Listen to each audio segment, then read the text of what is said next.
I love those slides. No, it's fine. Charles is over there holding court, so. Well, welcome everybody. Obviously, it is a little bit of a sparse crowd today, but that's only because we're doing the Lord's work in Tampa and with the Energy Exchange, and I believe the Mentor Protege group is also having a big national meeting this week, so we've lost a lot of our folks to that. However, as you know by now, thanks to the generous folks over at Nexus Energy, we do live stream our meetings. So this meeting will be available for them to review after they conclude their other activities for the day. That said, we definitely want you, when you are in town, to come to the meetings and not just watch them online, because there's nothing that can replace actually being at the meeting and interacting with your colleagues. As always, I would like to thank our sponsors, the big guys, Honeywell, Johnson Controls, Toyota, needless to say, the Space and Rocket Center, and all of our other, quote, smaller sponsorships. We don't want to ever take for granted those of you that come in at price points under that platinum level. So thank you very much for your generosity as well. At this time, I want to find out if there are any first-timers here so that they could introduce themselves. Well, given TJ is our speaker, we'll probably save him for his allotted time. Are there any announcements that the membership has at this time that they want to share with anyone? All righty, well, we're just moving pretty quickly here this morning. I want to remind all the membership that we do appreciate your registering for the meeting so that we can get a good ample head count for refreshments and other things. And also, specifically, don't forget to register for our summit. Bill Carswell, if you'll come on up here. Bill would like to talk to you about what you can expect at the summit and hopefully spike registrations. Thank you.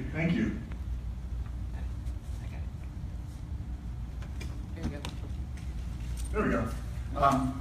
Yeah, the summit this year is shaping up to be a really nice event. We've got the Green Tie Bash Banquet will be there, so I encourage everyone to attend that. They'll have a silent auction again, and then recognizing some of the leading energy personalities and performers in this town. We'll have a breakfast with the primes. Did somebody want to get up and address that?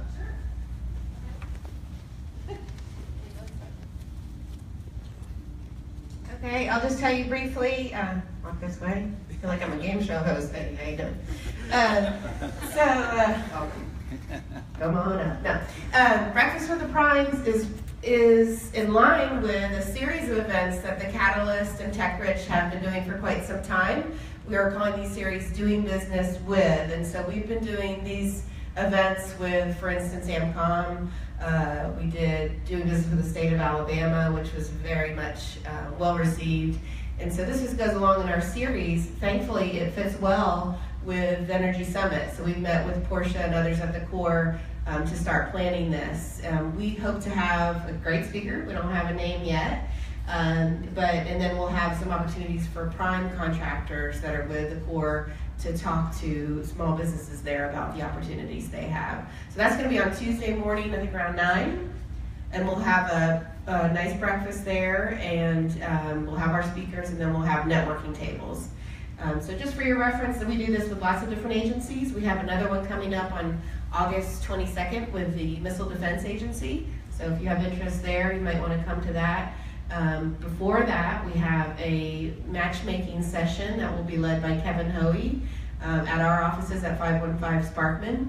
So that helps you, or anyone you know that might be interested that you're going to tell about, learn how to take the most advantage of these kind of events. So, good to see you. Thanks.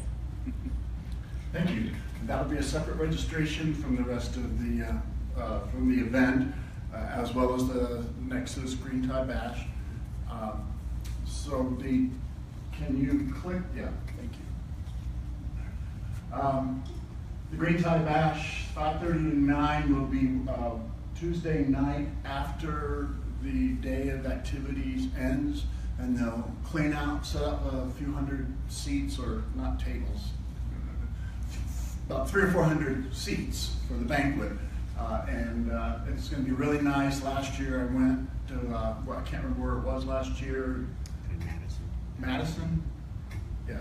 Anyways, they put on a really, really nice event, and it's being supported this year by AEE and Energy Alabama, so it's becoming a community event. So please do go out and support it. If we could go back to the previous slide. Yeah. The exhibitors will get, we have two large technology exhibit spaces that are now sold, and then there's one more large one that's not sold. So there's still one available for a good, solid technical presence from an exhibitor, and then the standard tables, 10-foot spaces, and we've had good traffic going up and down through those over the years, and the exhibitors get their exhibit space. Speed talks this year for every exhibitor.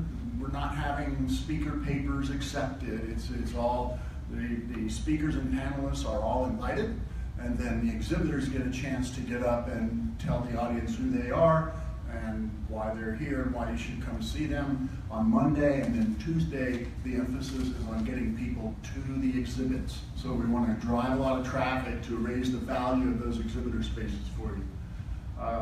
Program recognition. We have a private meeting room downstairs. If you've ever been over to the Davidson Center, does anybody know Claudia Jones or Lindsay Lee? Okay. Anyways, they have an office downstairs, a fairly large office, and they've donated it to us for 2 days. They've given up their office that we can use as a private conference room.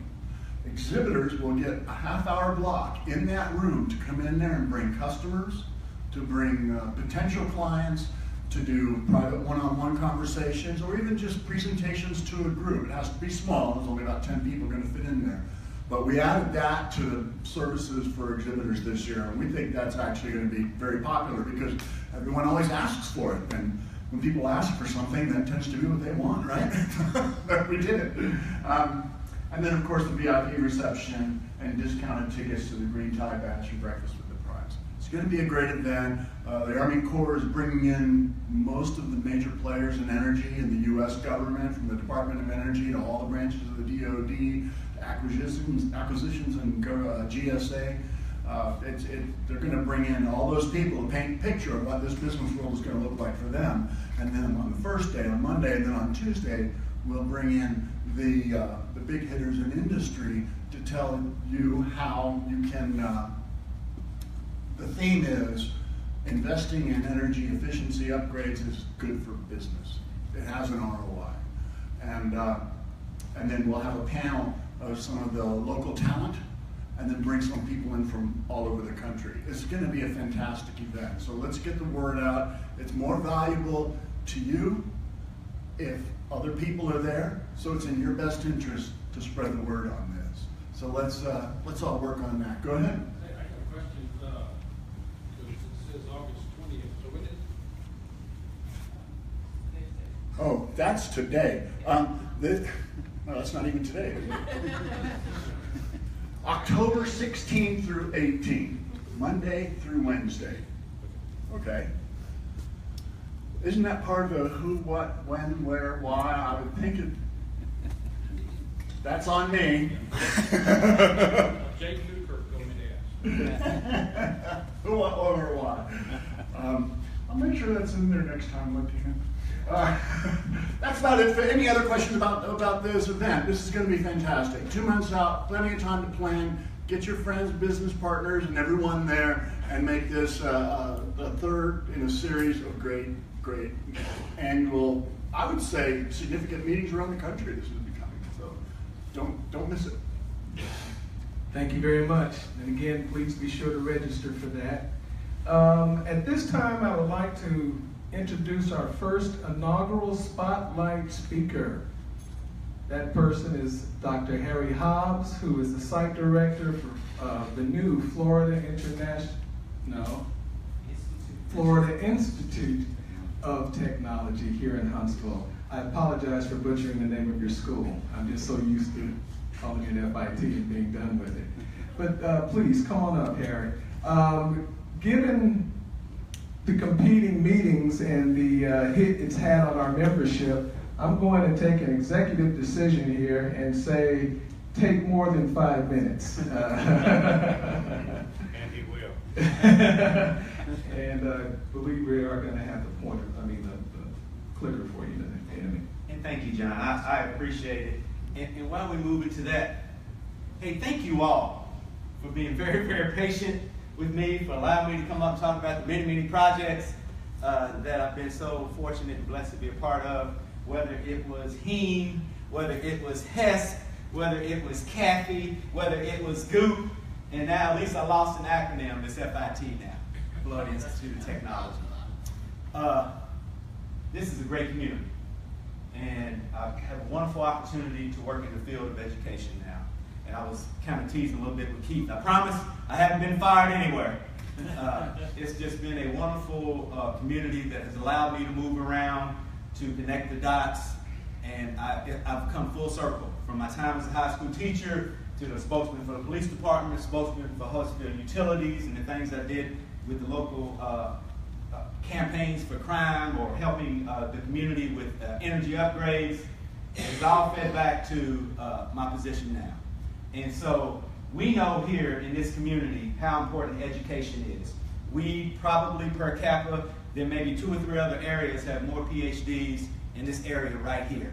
And we're very excited about that. And being here in Research Park, it is very important that there's a school here that's a Tier 1 school that can produce the education and provide the education at the graduate and doctoral level that folks need to become ultimately mobile. And that's what we do here.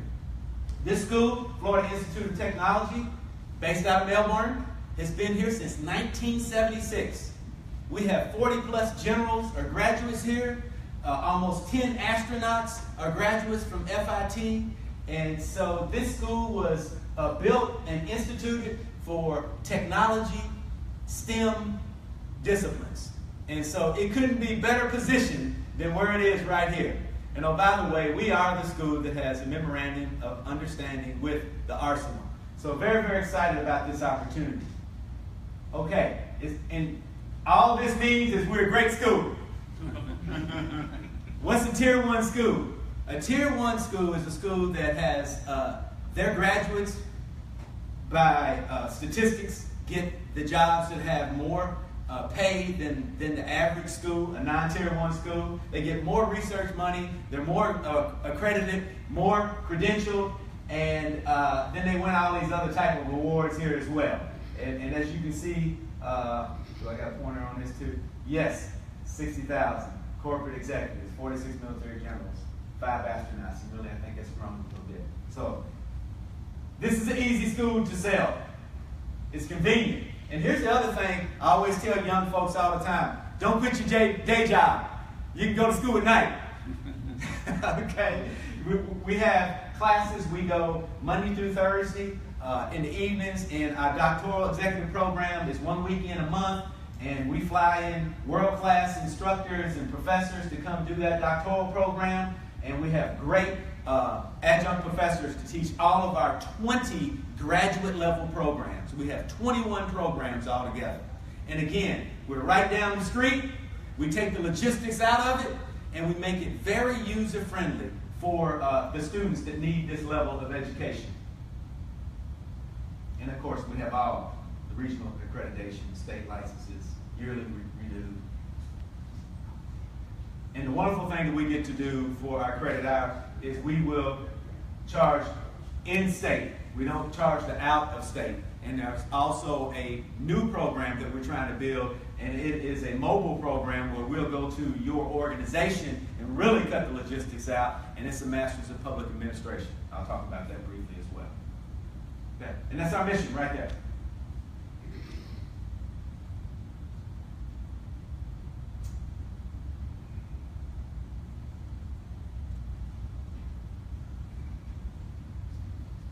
DBA is Doctor of Business Doctor Administration. of Business I saw that on your card and I'm like, doing business as? Isn't there supposed to be something after that? Yeah. and by the way, that program here was the first mobile Doctorate of Business Administration at a Tier 1 ever delivered anywhere in these 50 United States. So that was a big deal for Melbourne. Okay. And as you can see, the degree disciplines are for folks in this community.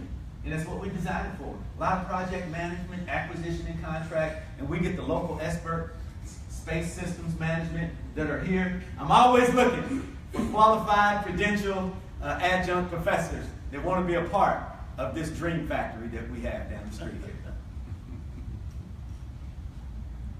Isn't that systems management? And we also have that contract certificate as well. Graduate certificate program. And this was our DBA program. Yeah, I was in that inaugural program. Let's go back and get the second one. And it's a 3-year program. And I will tell you that it is rigorous, it is relevant, and you will have to produce a full dissertation, and you will go before the board, and you will have a major advisor, and all those things that you have to do. And the hours of residence as well. And all that has to be credentialed. But here's what I tell folks about our master's level degrees. Is 11 classes, normally 2 years. You take 2 classes a semester, 3 classes, 3 semesters a year. And a lot of folks are a little bit afraid of the time and commitment. And here's what I always tell folks. Normally, some folks every night spend 2 to 3 hours looking at TV. You do that times 4 or 5. You could repurpose those hours into education. And then 2 to 3 years down the road, look at the level of education you can have under your belt to be upwardly mobile and be eligible for higher positions. Because regardless, 2 to 3 years from now, you're still going to be 2 to 3 years older if you sit around and look at Gilligan's Island. 3 semesters, 2 16-week semesters, and 1 11-week semester. I have about 4 administrative personnel and 20 to 25 professors that I supervise. We have 2 locations, one in Research Park. It's in 6767 Madison Pike Boulevard, and I'll show you the address here in a minute. It's Building 7, Suite 720, and that is our primary campus. And also we have a location on Redstone Arsenal, Tough Toy Hall. We have several classrooms in Tough Toy Hall as well. And Bill, you talk about full circle. I taught at Tough Toy Hall almost 30 years ago. Yeah, they got elevators in there now. Yeah. It's pretty cool. I don't take it, but I won't. Oh, okay. Good man. It is not that hard to make a decision to move toward it. And I know there's funding and there's things of that nature, but there's a lot of businesses that have tuition reimbursement. We take VA, we take any chapter of the VA education system, and the active duty soldiers, we have Wisdom Warrior. We have ways to finance this education for folks. Here's the Mobile Masters in Public Administration program, which we're going to offer. We're going to build this program, bring it to wherever we get enough students that want to be a part of it, whether it's public safety, folks, fire department, police department, local municipal jobs, and we'll bring it to that building and take the logistics out of it. They can come down to their training room, to their first floor room. We'll be there to offer the training to them. It's going to be a benefit to the public's community. There's no financial obligation of the client, and the students make their own financial arrangements. The organization, they just give us the building and say, hey, we want you to be a part of it. And look at that. We know we have these great public safety folks that a lot of times can't make it to college, right? Because they're going around the clock, doing the things they need to do. We're going to make it easy for them. We're going to come to their building for them and work with them. Very excited about this, having worked in public safety, knowing how difficult that is. And it's going to be delivered in a face-to-face classroom, and part of it will be virtual as well, asynchronously, and classes will be held at their location. Of course, all the standards will be met of any Tier 1 graduate level degree. We need your transcripts. We're going to have to look at your scores. You will get a counselor. We'll let you know where you're at and if anything can be transferred. And it's those basic entry points. Basic entry points. And it is fully accredited, and as you all know, master's degree 3.0. But the great thing about a cohort, John, as you know, they'll walk together. You can motivate each other together. Don't all quit on the same day. And I would tell you, it's not easy. We started with 26 folks in our inaugural doctoral program, and you know this, Bill, we graduated 6. There's a reason why less than 2% on the third rock from the sun got a PhD, a DBA, or doctoral behind them. It is not easy, but we will work with folks to get them across the finish line. Of course, it's a higher completion rate at the master's level. And here's just an overview, 6 to 9, 1 night a week, 8-week terms. There's a break between the terms. You see the spring and fall break, and you can choose the day of the week. And then we'll work that together with that group. We would like to have 10 to 15 folks together in a cohort, and then they would, in 2 years, they could end up with a master's level degree. Think about that. At the in-state rate. Okay? There's tuition, $547 per credit hour. So based on about $18,000 for a two-year master's degree. Think about that. And they can continue to work if my parents are out here. That's always a plus. They can transfer up to 4 graduate credit courses toward that degree. And if they're not applicable to the degree, we do have some wiggle room for electives. We want to take someone where they're at now, redeem what they have, and move them forward. Because as we know, education is critical to the brain trust here in America. And we know also how expensive it is. So we're trying to take some of those logistics out and try to make it as cheap as possible and do it right here at home. And again, the program, 33 credit hours, 11 courses, basically 2 years. Okay? And this is just a quick overview of that specific course that we're building. And I can talk you through all the other 20 courses one-on-one. Here's an example if a course started, as you know, next week, August 21st, it's the fall semester. Okay, and I'm a principal of a bigger school now. So it's the same concept though. And this is just an example of what the 2-year cohort will be in a Master's of Public Administration. And you can kind of see the courses as they play out through the year. And then of course, one day a week you're in class, and then there's some online time as well. And don't look at that as bad. In today's world, some folks, oh, it's online, it's not accredited. You can get some degrees, Tier 1, fully accredited online. People do not look down on that anymore because it's the delivery of it, and it's the credentialing of it, and what is required of the students. Okay? So that's just the fact of life. There's going to be some interface online. Okay? And these are just steps that anyone that's interested, I won't spend too much time on that, just the process of what it takes to go through that, and what they would have to provide, basically a classroom and a basic automation. We work with VA folks as well. We have a lot of great military folks that leave money on the table. And Bill, folks ask me, why in the world did you go back and get another doctorate degree? Because I left some money on the table. And I wasn't going to do it after 30 plus years. I'm going to, complete my mission with the Army as they completed it with me. So, if you know folks with VA, tell them come see me. Okay? And here's what we're trying to do. And as you know, Jay, culture is everything. I'm changing the culture there. I think they realize that when they hire me. I believe in customer service. Where you at, Mike? Do I believe in customer service? Yes. Thank you. I'm a Fred. If you haven't read the book, The Fred Factor, I believe in customer service. I'm a little country boy from Kentucky. I'm not that smart or that educated, but I think if you treat people right, simplify it, they'll come and get the product. If the product's going to move them down the road. Okay? So business friendly, and folks in that building weren't smiling. They might be faking the smile now, but they smiling, Charles. Okay. Right. Strive to provide outstanding customer service to the students in an environment that's conducive to all students reaching their educational goals. Okay. And this is the Wisdom Warrior piece for folks that are active duty or reserve. I work with them. And again, why choose us? A lot of reasons to choose us. And as you know, General Perner chose us. General Collier chose us. I can keep going on and on and on. Many astronauts chose us. So this is who we are. That's our website. We got our own little Facebook and social media platform here locally.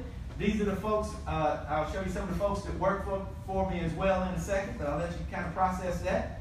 That's where we're at, 2 different locations.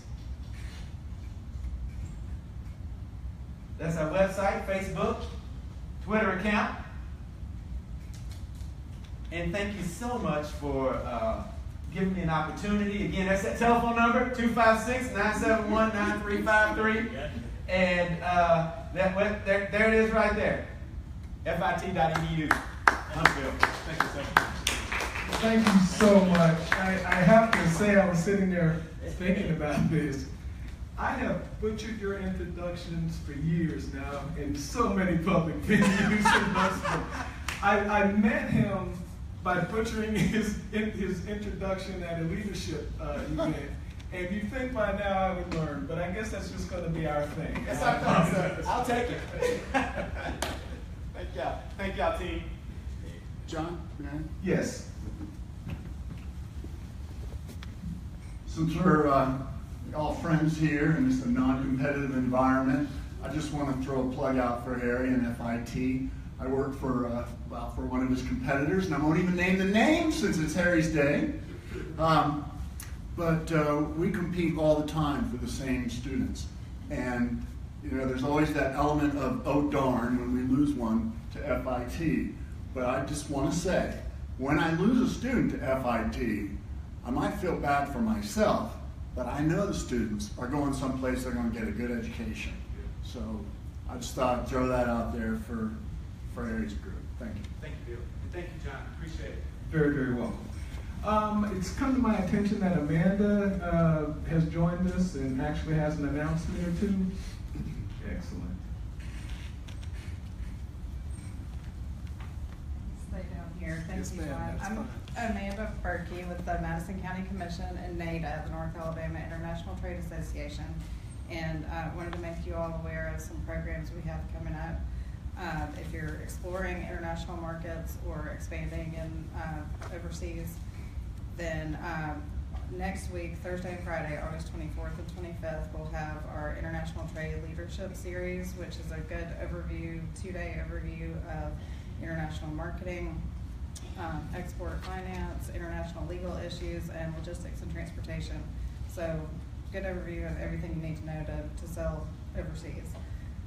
And then the following Thursday, we have our Trade Compliance Roundtable meeting with the FBI, and we're going to have the Huntsville premiere showing of a new FBI film called Made in America, Defending Our Technology. And it's talking about counterintelligence and national security and protecting our secrets. So if you're doing business with the Huntsville soft folks or space or military type things, then our trade compliance information is very useful. September 18th and 19th, we have our export control update, focusing on compliance challenges and export control reform, and we'll have the lead architects of export control reform here in Huntsville, the former Secretary of Commerce, the State Department, and Defense Technology Security Administration, who all work together to remove items from the ITAR and put them on the Commerce Control List. So that's all very good information. I've got flyers out front, and please see me afterwards if you're interested in any of these programs. Thank you, John. You're very welcome. And we'll try to get those flyers on the website so that our members that aren't here today will know where to go. At this time, I'd like to introduce Bob Starling, who is, as far as I'm concerned, just the greatest program manager that there is. He is responsible for most of the programs that are done at the monthly meeting, and I just want to say how invaluable he is. So come on up, Bob. Thank you. John, that's a lot to live up to. Thank you. Charles, I need you to help me out. I'm hitting you cold here. All right. I want you to hand one of those to every person in the room. Sure. I can take this side. Thank you. And what we're handing out to you right now is a little thing about the summit. You've already heard about it, so I'm not going to repeat anything that Bill said. I'm going to give you something that you can't keep. All right, you interested? What I want you to do is I want you to take at least one of these, then I want you to give it away. I want you to give it away to somebody to be interested in attending this. And if you don't do it, I've got all of your names, I've got all of your addresses. No, I really don't have your names and addresses. That's not true. And I wouldn't do that anyway. Thank you, Charles, and TJ and John for helping me with that. Seriously, it's a good, great opportunity, and I count it as a program, all right? John expects me to pull a program together every month, and I get a lot of adult supervision and help making that happen. But this is a kind of a freebie for me, because I don't have to do all of it. But of course, Bill came to me and wanted me to line up speakers for a whole afternoon. So anyway, this is a program. So we've given you something that you can't keep. You got it? You understand? You got your instructions. All right. One of the things that I wanted to mention is, again, is what we're going to call, I think, spotlight speakers. That seems to be a trended term, so we're going to use that.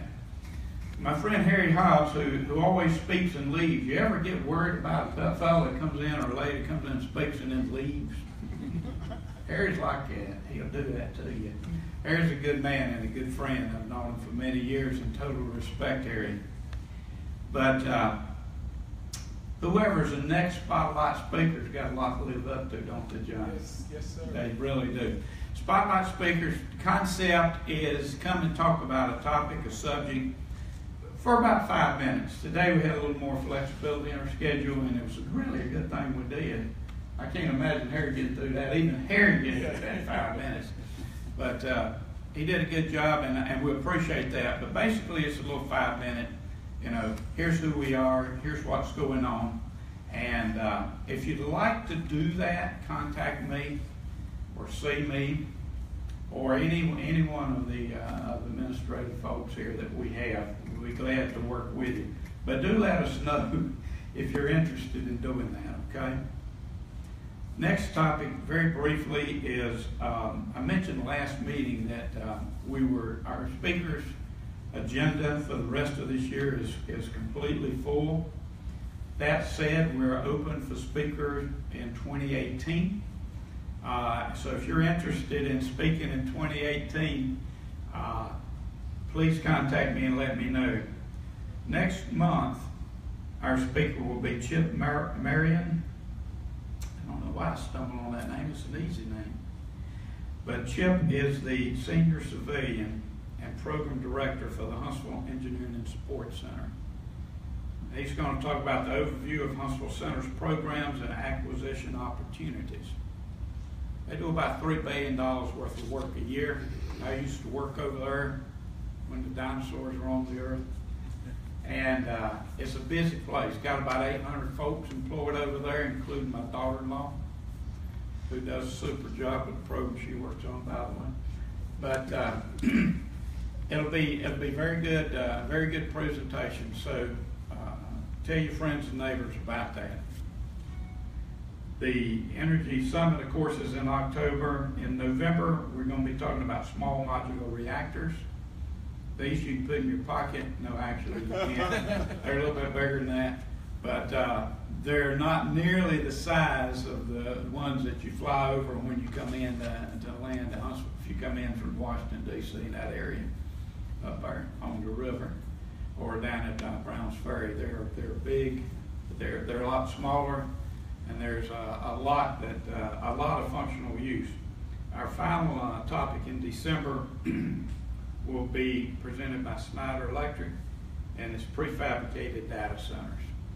So we're asking for some show and tell on that. We'll see how that works out. Hold me accountable. Any questions about what you've been told so far? For this part you don't get to ask questions on, so good.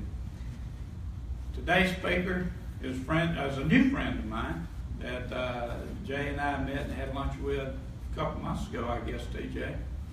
And an exciting speaker. TJ Wright is the founder of the Huntsville SOF Network, which is a nonprofit organization comprised of more than 100 organizations and nearly 400 members. The network is committed to making a difference by promoting the common interest of Huntsville's industrial, military, academic, and government complex by informing and connecting members to new markets. New markets. That sound interesting to anybody? Contract vehicles. That sound interesting to anybody? Requirement resources, funding. Oh, funding's always good. And partnerships with the Special Operation Forces enterprises. TJ's day job is president and founder of the OSS, which is the Offset Strategic Services, which is a service-disabled veteran-owned small business, whose purpose is to make a difference in employees' lives, the Huntsville community, this great nation, and most importantly, the men and women who protect it. Please join me in welcoming TJ Wright.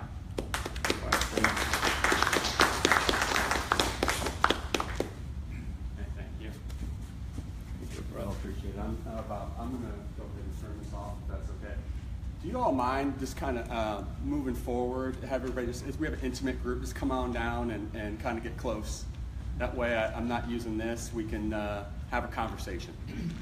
And sir, I didn't meet you. Who was? I'm Keith Wolfram. Keith? Who were you with, Keith? Nexus Energy Center. All right, Nexus. Great. Keith, nice to meet you. And then this isn't my slide. This is, it's the other set. Latina, is this after, is my slide presentation after this one? This is the only slide that I've had. Just let me get the tray up there. And I just need the little clicker thing, and then we're going to have a conversation. Frank, come on down. You all want to come down with us? Okay. Thanks, Jennifer. And it's Greg? Yeah. Greg. See?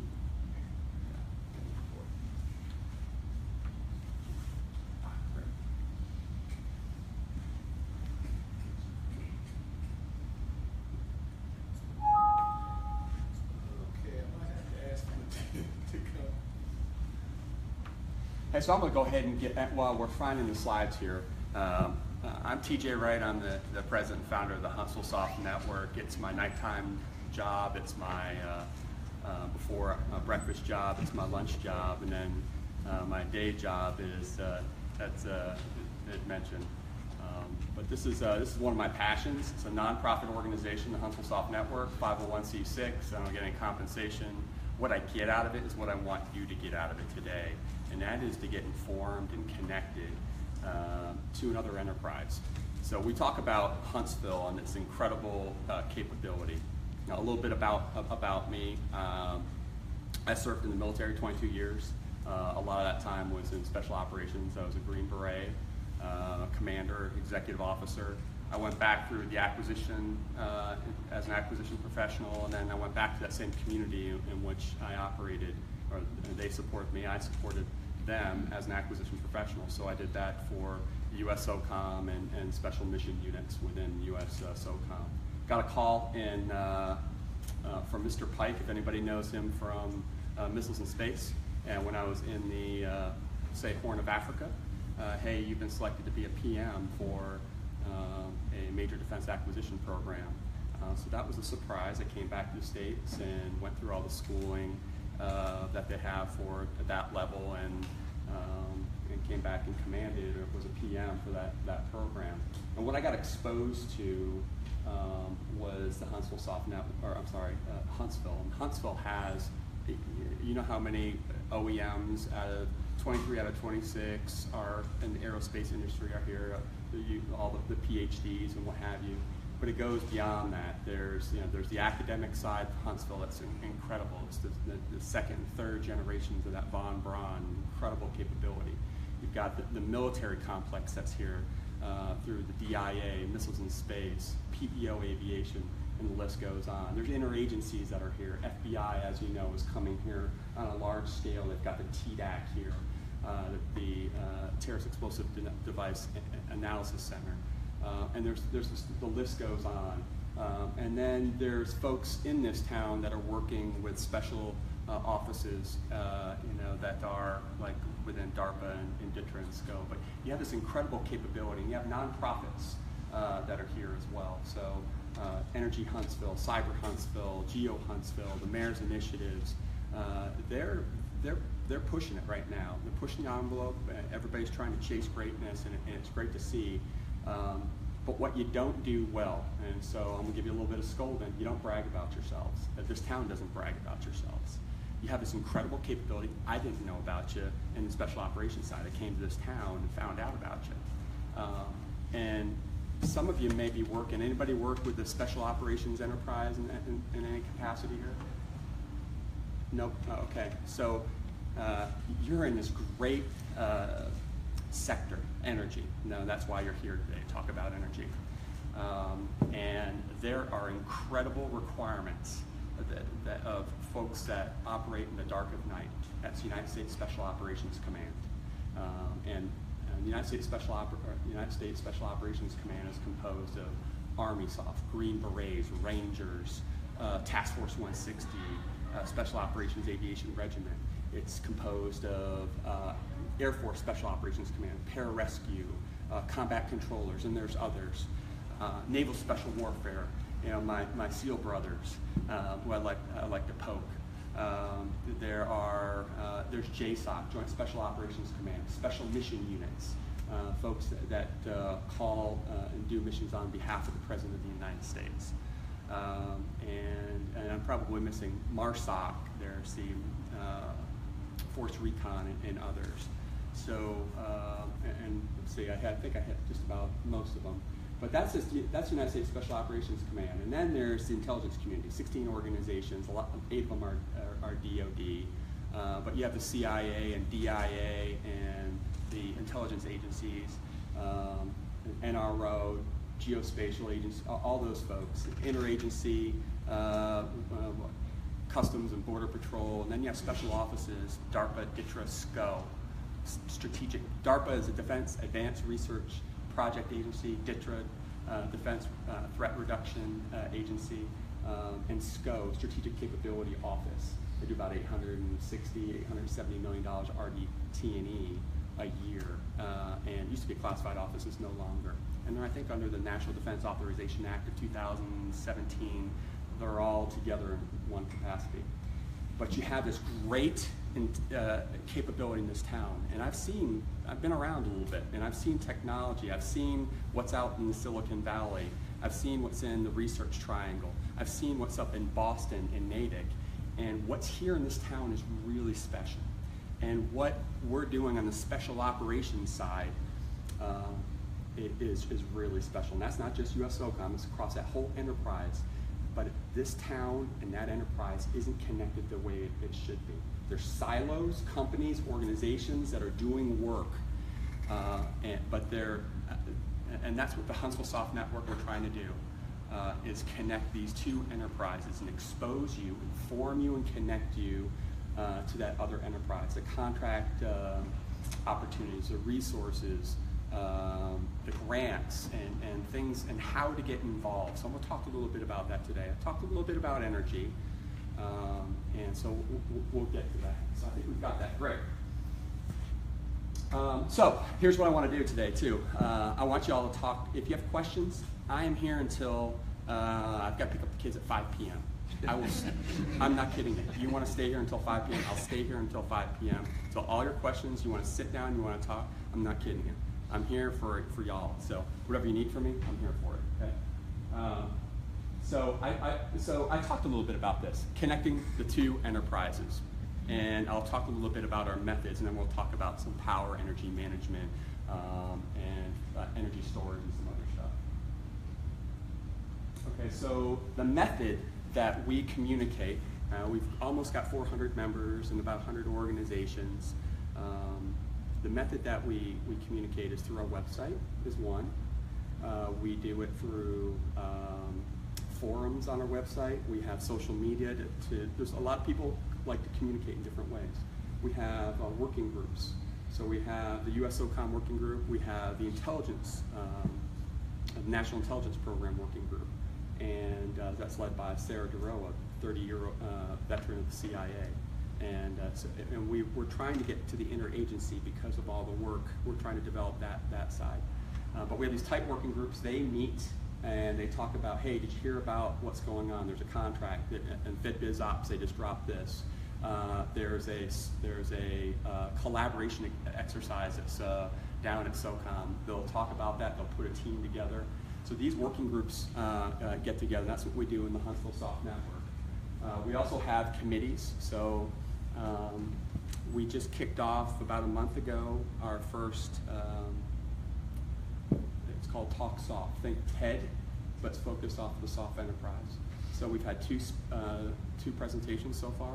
One was by Kathleen Kiernan, a law enforcement official, ATF, supported the CIA. She's up in DC. She's a big fan of Huntsville. She's trying to help Huntsville connect to DC in other ways. So she gave a great presentation. George Garcia, the former director of the TDAC we talked about, he gave a presentation on analytic or predictive intelligence. So that's on our TalkSoft channel. We're looking for other speakers. So people that are members of the Huntsville Soft Network, that are passionate, prepared, and want to have a thought-provoking, thought-leading discussion with the community, locally and nationally. We're looking for people that are passionate and have those experiences that they can help others. So that's something that we do. We help folks with the Special Operations, SOFIC. They've got a conference every year in May. So those are some of the things that we do, back briefs and help people when they go down, how to tailor their time there so it's value added. We do some charity work. So we just finished up our second charity golf tournament, raised about 20 plus grand for the Russell Hill Cancer Foundation. All proceeds, everything goes right to them. That's just our giving back to the community. So that's some of the things we're doing. We do receptions. Past receptions, we've had the director of the Combating Terrorism Technical Support Office out of OSD. We've had the SOF 18L leadership, Kathleen Kiernan, Senator Shelby came to one and presented at one of our events. And the next two ones are pretty exciting, and this is fresh, hot off the presses. So on October 19th, John Teagan, Tig, as some of you may know him, Tonto, and Oz as the popular names in the Benghazi, he's going to be speaking. And we're going to have two events, one exclusive event at about 20, 30 minutes from here, and that invite will go out, and then one that's open large to a larger audience in the Huntsville Soft Network and others. That's we'll have the lunch the day in the morning, and then in the evening we'll have that presentation. So Tig's going to come down, and the next speaker in November is going to be Eric O'Neill. So Eric O'Neill, who's seen the movie Breach? Well, if you've seen the movie Breach with Ryan Philippe, he played Eric O'Neill. So Robert Hansen was one of the most notorious spies, for the Soviets in the FBI leadership, and people died because of Robert Hansen. And Eric O'Neill is coming in November, and he's going to talk about that, and he's going to talk about cybersecurity. He's up in DC. Super guy, and I didn't find out till later, after maybe a year later, that he was actually the mole, and so that's another funny story. But those are the next two speakers. we have this event that we kicked off called Bullets, Bourbon, and Barbecue. That's we do it at a really exclusive range. This year we had Tennessee South Distillery, Troubled Waters Brewing. We had Newman Cigars.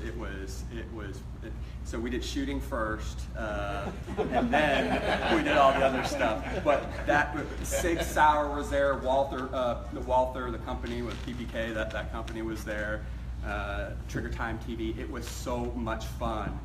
When you see that next year, you don't have to be a member. And I'm not saying, hey, come join the Huntsville Soft Network. Yeah, sure, we'd love to have people in the Huntsville Soft Network. But we do events, and you don't have to be a member, and that you can come and enjoy. That's one. Do not miss that one. That's a lot of fun. But we do a lot of things, and we're trying to so through media, through working groups, through receptions, we're trying to connect and network and build relationships and build trust. I'm not going to give you today, answers.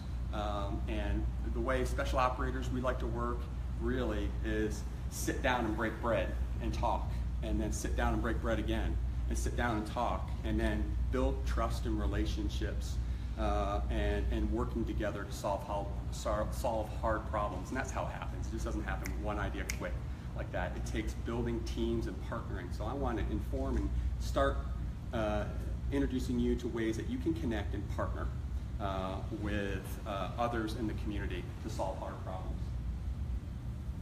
So we'll start talking about energy, because I know y'all are, and I'm not an energy expert. I talked to a few in the crowd, Dwayne and John. You guys do some energy management, right? And Frank, you were on the chip side, right? But you had some interesting ideas. Amanda, Mike, and Keisha, and David, I don't know exactly what y'all do. I know you're with the commission, and Keith, you're with Nexus Energy. Need to learn about that. And Joanne, I know you, and it's Kristen, right? Charles. No, I know Charles, behind you. Yeah. Charles, I know. And I'd like to learn a little bit more about what y'all all do, but we're here to talk a little bit about the Huntsville Soft Network and talk about energy, what the soft needs, and it's always faster, better, cheaper, sustain it longer. I mean, they want what's the next cutting edge technologies. And so these aren't a list of the gaps or the requirements, because I can't put those up there. They're just kind of like needs and things that they really want to have, and it's the whole gamut. And if you look at from robotics all the way down to linguistics, they've got some translator devices when they're in like these remote areas that they run on batteries. There's robotics that run on batteries. There's other systems that run on engines, and they have challenges that they need to size, weight, and power, but the size and weight is tied to the power. I mean, look at, over here, you got a big old rocket. It's all about the power system and the management system of that, right? It's huge. Does it have to be that big? Does it have to be, at that time, yes. And today, maybe similar, but what the special operators are trying to do is get their security is speed, and they need power for as long as it can go, that's flexible, it's conformal. So those are some of the areas they need help in. But there's power across all these requirements. There's energy management, there's storage, and all of you are interested in those areas. So the point I'm trying to show is that all the systems and optics and weapon systems and platforms they require energy. So power, energy, here are some of the areas they're looking for. So every mission that we would go on had an energy requirement for our optics or NVGs, for our weapon systems, our platforms, all the things I talked about. So power, they're looking for power systems. Specifically, a lot of it, they're looking for higher density battery systems. And research says right now, and argue with me or say, hey, that's not true, TJ, because I'm not the expert. From what I've read, we're not looking at any, from a battery perspective, any great leaps ahead before 2026 and beyond. There are some, I think there's some research that the Chinese are doing, and there's a publication that's out on novel aluminum graphite dual ion batteries that are less toxic, are cheaper to produce, have about 2 times the energy power density in them than your ion batteries. But that's something that's out there. I don't know what the latest and greatest is based off of that Chinese, and it's open source information right now. So that's something that SOCOM is interested in, and others, the intelligence community, because if they can have something that goes faster, better, cheaper, longer, cheaper to produce, smaller logistical footprint. They are interested in energy management. So if you look at right now, there's a lot of debate on, hey, I want this pipe to upload information and backhaul information from satellites and UASs and what have you. I need the pipe to get bigger and bigger and bigger and bigger. And you can only make the pipe so big, right? And you can only put so much in there. So one of the areas that they need help in is, so that's on just sending data. The energy should be no different. You can only carry so much power and energy. Having energy management systems that on demand can pull from multiple sources and give that operator, that team, energy when they need it. So, and it was Dwayne and John. You guys work with equipment, Alabama Equipment and Alabama Controls, right? So you're, I think, on a larger scale, and they need help there. But taking that same concept of how to manage that energy, harvest it. Maybe it's harvesting energy from the operator's movement, man or woman, and their movement, harvesting that movement to power their optics and their sensors that they wear and what have you. So those are some of the areas that they need help with. Harvesting tide, geothermal, wind and solar, of course. But these are some of the areas they're looking at, and they want the latest and greatest technologies.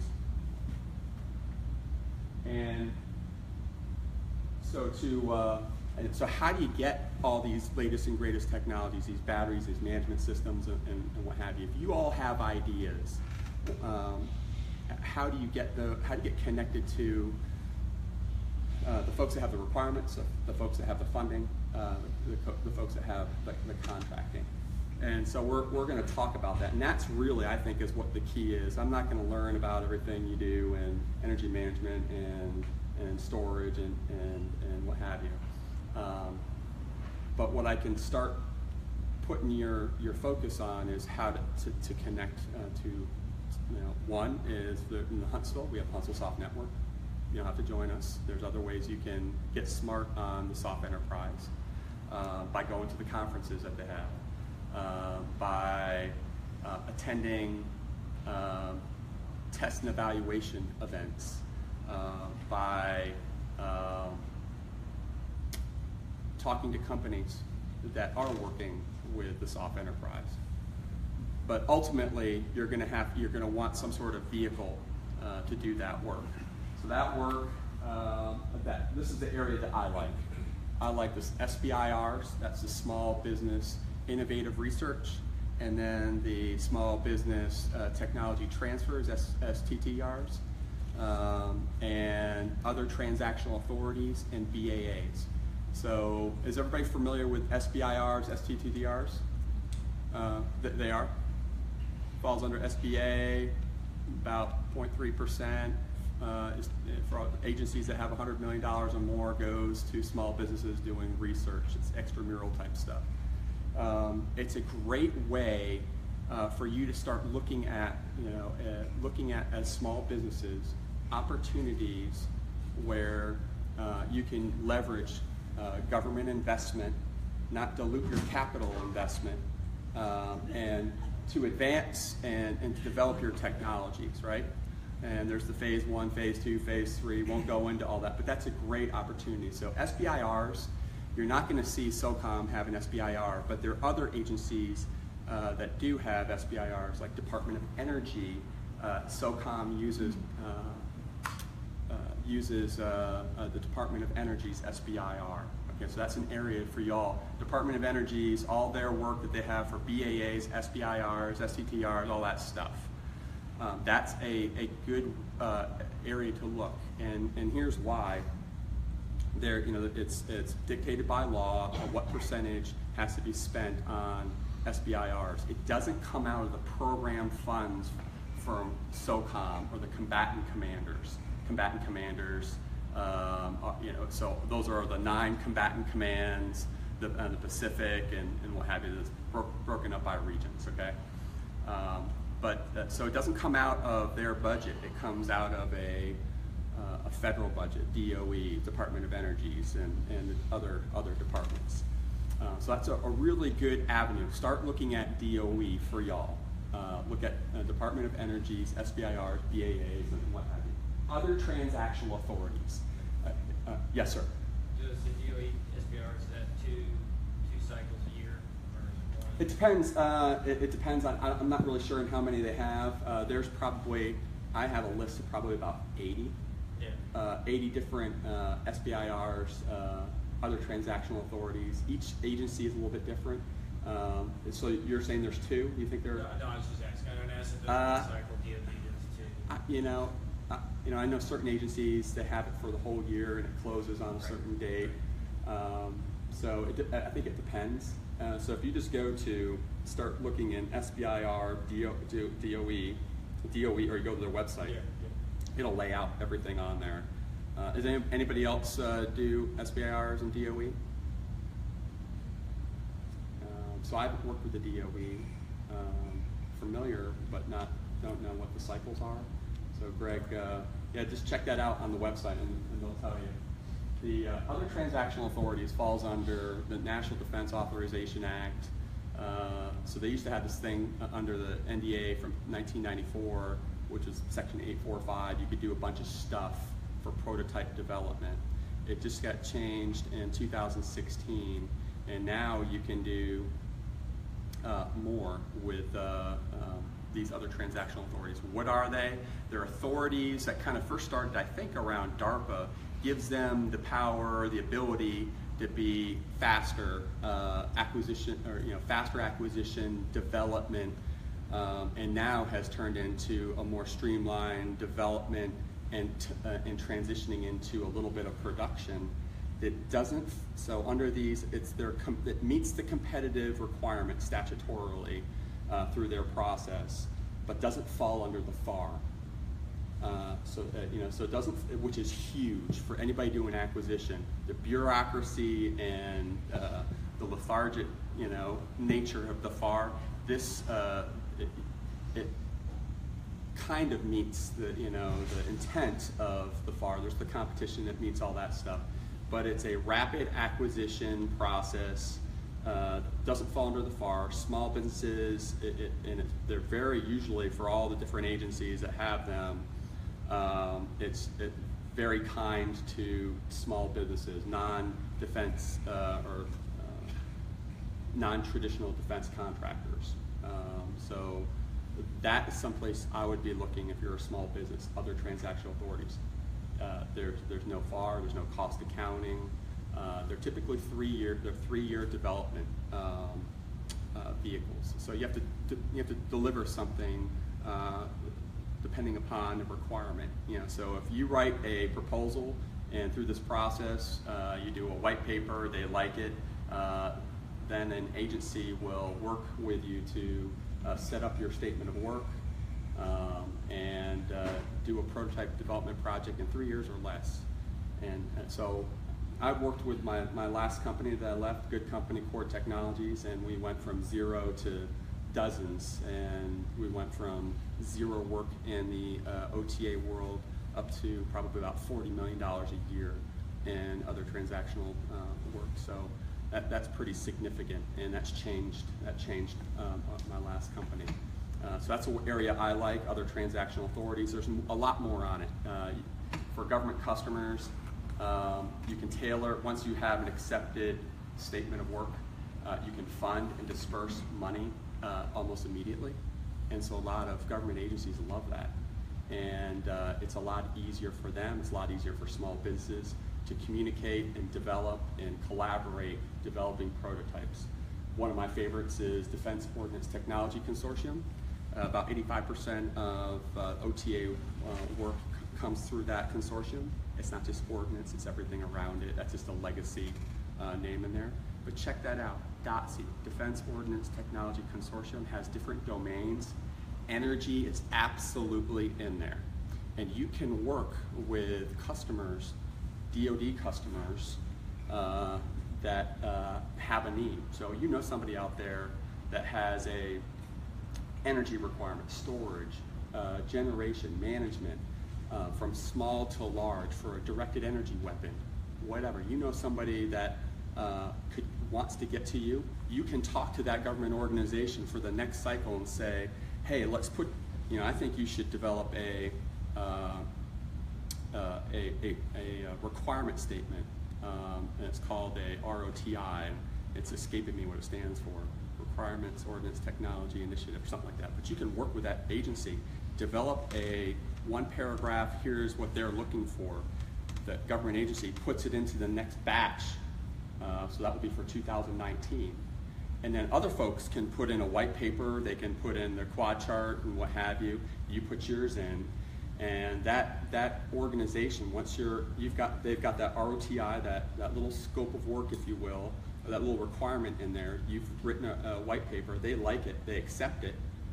At that point, they'll work with you, the government agency, through the consortium to tailor the statement of work. And once that's agreed upon, you can fund by the third Wednesday of the month. It's obligated and dispersed. It's phenomenal. This is the world I'm going to live in through my own company, is other transactional authorities. Fast, it's smarter, and the special operations community is becoming wise on it, and they're liking it because they need acquisition at the speed of war. You can't get there, but closer to the speed of war. So pay attention. If the biggest thing that you can probably get out of today, check out other transactional authorities, okay? And there's others out there. This is a great one. Broad area announcements. They fall under, so you'll have SOCOM has a BAA, DARPA has a BAA. There's a whole bunch. You put BAA, broad area announcement, and put a few keywords in there, and you'll get a list of them. You have to search for others. I think DOE probably put DOE, broad area announcement. They probably have something. DARPA, they're always looking for advanced disruptive technologies. But those are another faster. They usually fall under the FAR. So, but they're faster FAR contracts, if you will. But these are some of the contracting activities or vehicles or methods. And I didn't talk about grants today, but these are some of the things that if I were y'all and you're interested, I'd be looking in this area. Next. Oh, that's me. How do we get rid of that top part? All right, so here's some things that I talked about, and I jumped forward a little bit, how you can connect with the SOF enterprise. So, I don't know where I'm, Jennifer, I'm sorry. So the ways that you can start connecting, what companies are out there that work in the special operations side, or individuals that work in the special operations side. And they're out there, and you stay after, I'll tell you some companies. You want to know some companies that are good to work with. I'll just tell you the whole list of companies, and maybe I'll point that hey, these are some really good ones. But there are companies in this town that work. AMR Deck works with special operations, and it's growing. And so, but we can talk about that. There's the test and evaluation events. I threw a couple that are up there, and that's really hard to see, and I can't read it myself. And I've got one in Key West, Florida, and one in Indiana, and then one at AP Hill coming up, and you can look at the slides later. But if you look, Special Operations Command test events, DARPA test events, DOE test events, just put those types of words in the Google, and you'll find opportunities. On the 7th of September, HASBAT and Huntsville Soft Network is, we've got Chris Harrington, the small business advocate out of USOCOM, will be up with a team, and they're going to be talking about Project Vulcan. So Project Vulcan, and I've got a couple slides that are coming up. If you have, you come from a company, Keith at Nexus, or Greg in your new company, Charles in your company, Kristen, Frank, your chips that you were talking about, you've got an innovative technology, but you can't, and this is probably the best cold call way of connecting with the enterprise. Project Vulcan is this, it's like a scout call collaborative device that sits behind the USOCOM's firewall that industry, once you kind of do the security bona fides on there, you can, you get access to, here's all of the places we need help. It won't be on the classified side, it'll be kind of the general area.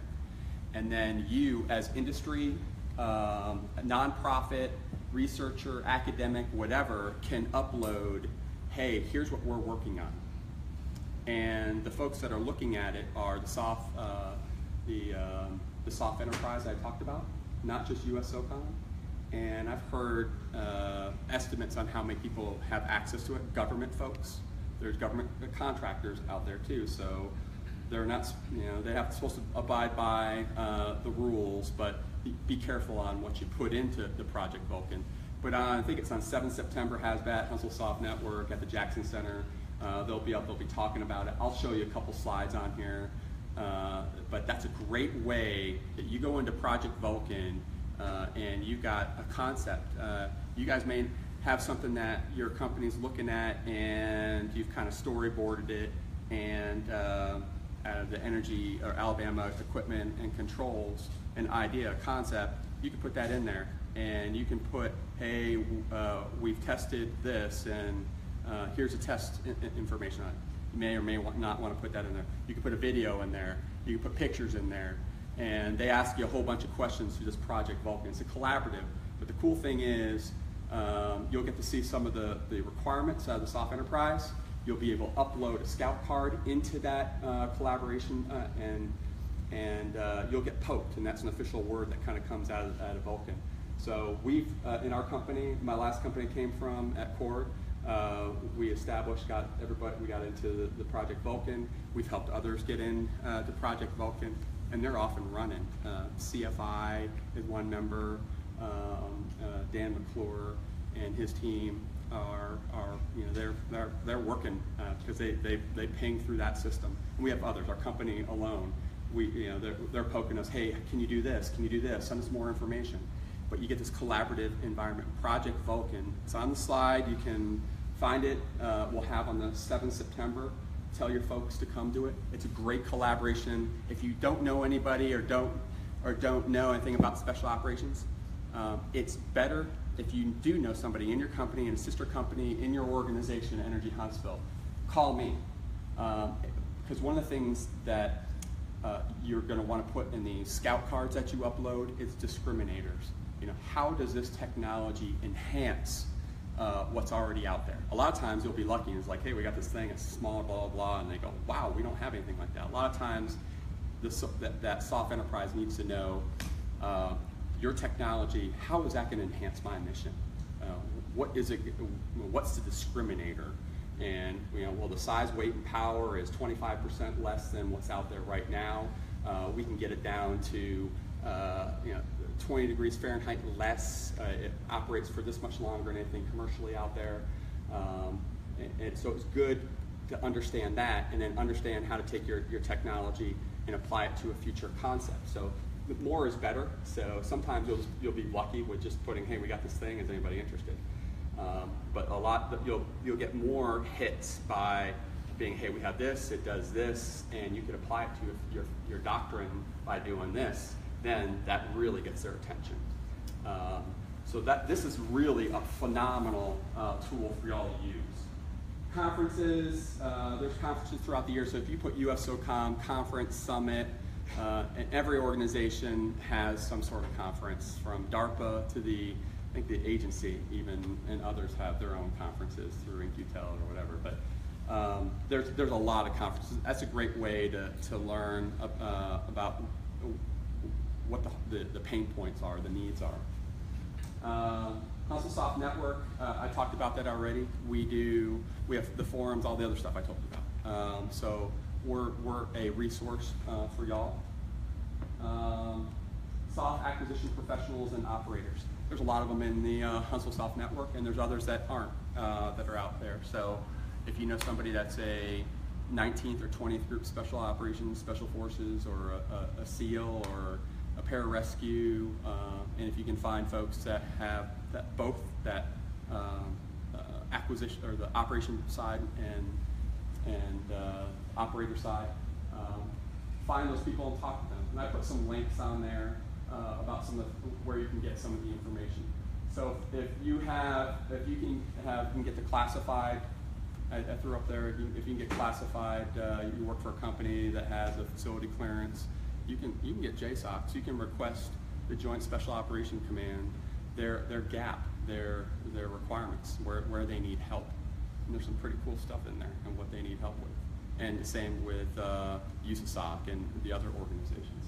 But you have to have a facility clearance, but you can get that type of information. So this isn't, I'm really sorry about this, the lighting, and it's hard, the resolution. These are on that Project Vulcan. I just want to kind of show you. We'll have, and you can't see what it is, they'll have all the scout calls. Hey, we need help with energy management system. Or we need a synthetic bioengineered system that secretes biodiesel for use by the operator or something like that. You know, it would be on there, right? And then from that, so we'll say, hey, this is what we're looking for. And then you put together this scout card, and it's really easy. You just kind of go through. Once you get into Project Vulcan, find Project Vulcan, search for it online, and then it'll answer these questions: the technology readiness level. You know, have you done any testing? Who's the point of contact? How does this discriminate you from other systems that are out there? You answer the best that you can. You hit. Yeah, you see it. Thanks, Bill. So you put all the information, what you can, in there.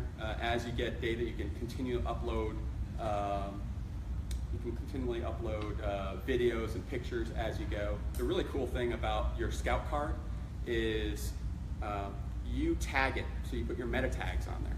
So you can tag it with, it's a C4ISR, it's a energy management system, it's an energy storage system, it's whatever. There's a list of tags, and you tag it. And all the soft enterprise out there looking for these latest and greatest technologies, they have their tags. They don't care about, you know, they may not care about C4ISR, they care about X and Y and Z. They put all those tags on there. So every time you upload or update your scout card, they get an email and it says, hey, company X or organization X just did testing on that device. Well, now it was a quad chart before, and that's pretty cool. And then they'll poke you. They'll send a, hey, I want to know more. Send. Do you have any videos? Do you have any pictures? And then you get the dialogue going. And this is a phenomenal way for y'all to connect. So some of the, so I've talked about contract vehicles. I've talked about ways to connect.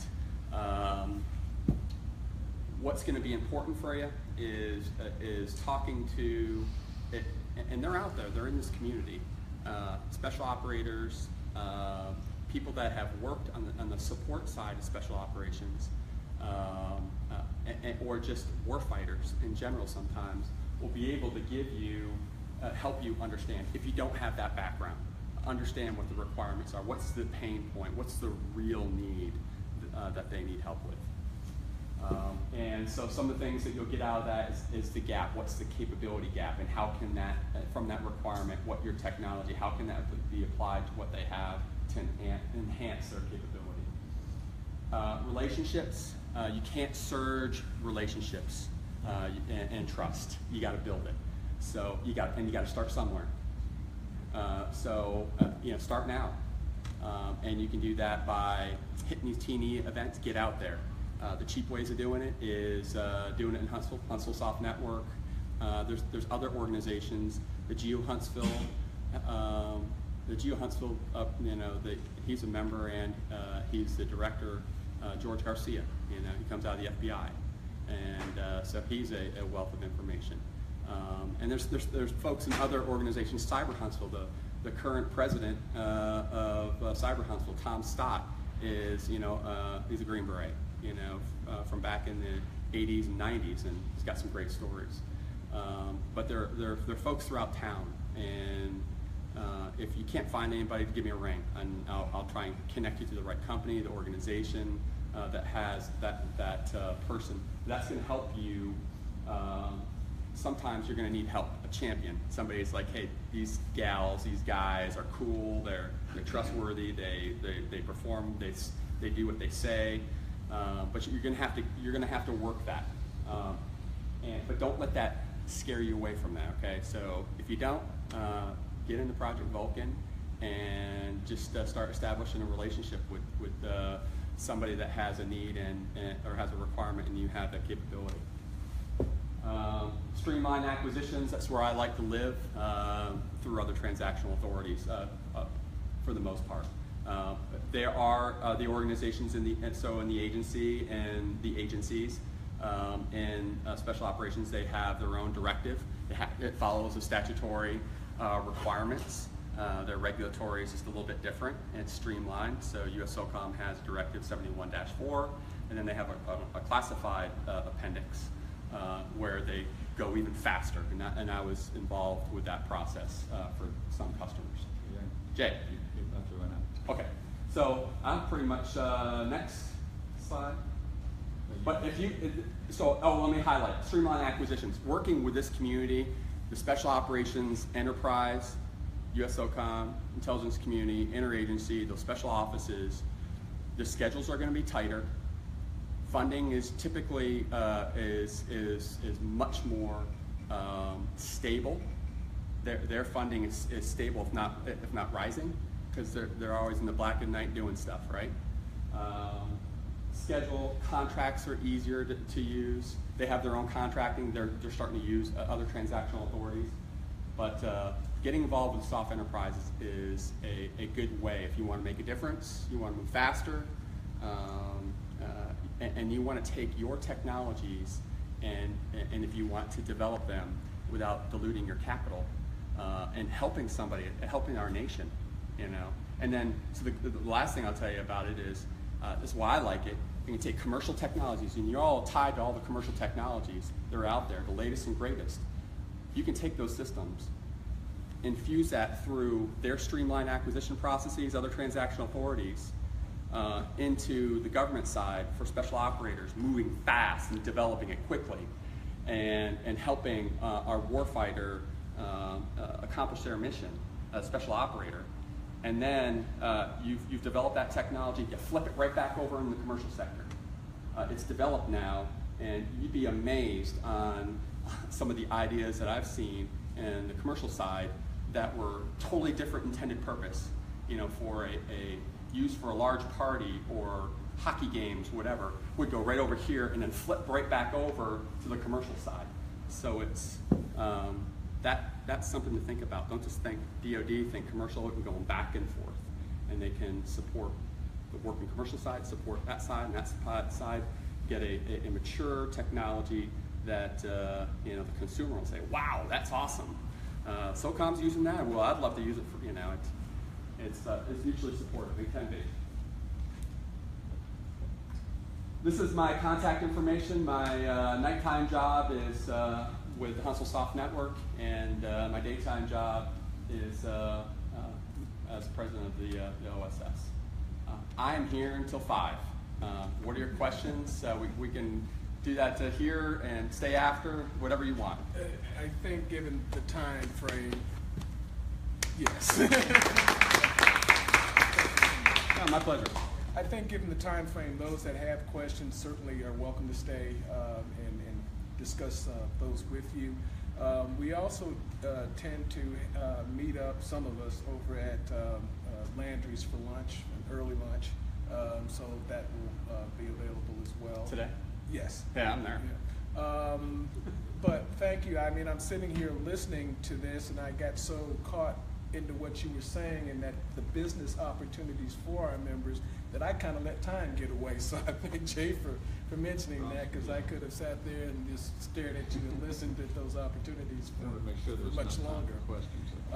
But I also want to say, while we have time, that if any one of our members is out there that wants to take advantage of the spotlight opportunities, please contact me or any of the Energy Huntsville staff, and we'll accommodate that request. And also, we're still doing our care and feeding visits of membership, so I have not been out to see you yet. Please tap me on the shoulder. I apologize that I haven't yet.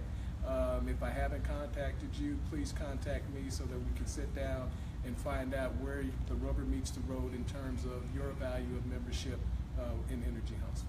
So again, thank you very, very much. pleasure, John. I do have a traditional Energy Huntsville coffee mug for you. I'll before you take it. leave. I was looking at those out there.